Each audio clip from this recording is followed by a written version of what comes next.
जगाच्या इतिहासामध्ये युरोपमध्ये औद्योगिक क्रांती सुरू झाली आणि औद्योगिक क्रांती सुरू झाल्यानंतर युरोपमधले बऱ्यापैकी राष्ट्र स्वतःला भांडवलशाही राष्ट्र मानायला लागली किंवा तशी ती बनली.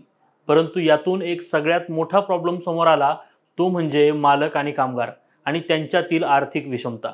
यातूनच पुढे एक संकल्पना जन्मास येते आणि ती म्हणजे समाजवाद. वर पाहता ही संकल्पना जरी उदारमतवादी वाटत असली तरी सुद्धा याच्यामध्ये मोठी समानता दडलेली आहे बरं का. लक्षात घ्या, कामगार आणि मालक हे त्या उत्पादनाच्या प्रक्रियेमध्ये दोन्ही समान पद्धतीनं योगदान देत असतात.